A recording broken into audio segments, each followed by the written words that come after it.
Hi, I'm Jim Jubak, and welcome to this week's Trend of the Week video. Trend of the Week, oil is back for 2023. Okay, you wouldn't necessarily know that, but we're looking at a really great setup for oil in the year going forward. We've got a number of things going on for oil. One is that it's been a great performing sector in 2022. So when analysts on Wall Street are saying, hey, what do you want to invest in 2023? They're saying, keep it going. So you got a lot of recommendations for buying oil.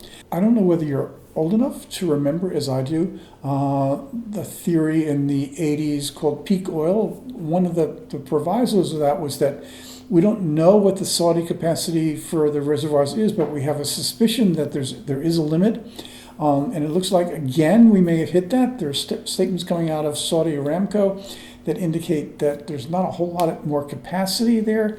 And if you're looking at the Saudis being constrained, the Russians being constrained by the fact that their industry is technologically throttled right now.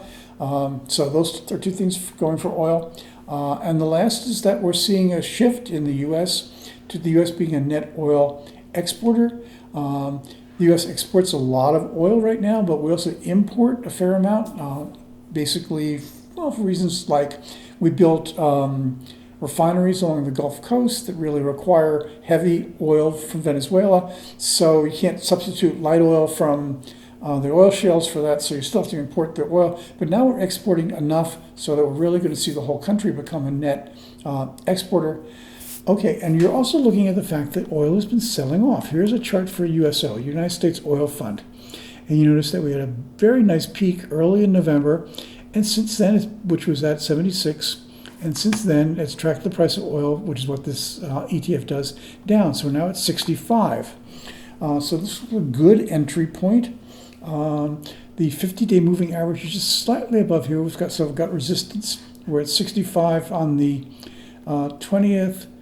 We're looking at 50-day moving average at 69, so we'll have to bust through that. And then the 200-day moving average is 75. Have to bust through that. But you notice that we did, no problem. We were above both of these levels on the 4th of November, so I don't think there's any problem going to do that.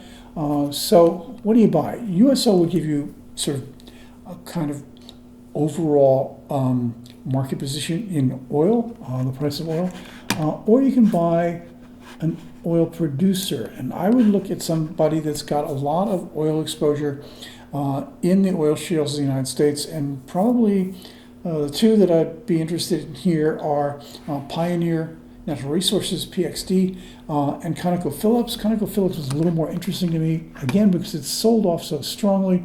This is a chart. You notice that when on the 15th of November, we were at 134. We're 112 now. Maybe we're getting a little uptick here. We're still above the 50-day moving average on this stock, so it doesn't have that resistance, and the next resistance is about $10 higher. So ConocoPhillips is, according to Morningstar, about 15% overvalued right now. But hey, I like the potential for this going ahead into 2023. So thanks very much. We're going to go dark for about a week until after New Year's. If you like this video, please give us a thumbs up. If you want to find out when we're doing our next video, which will be after the 1st, subscribe to my YouTube channel. That way you get notification of when we do each one. And it is, as they say, free, the best price of all. Unless we give you money, and that's just not going to happen.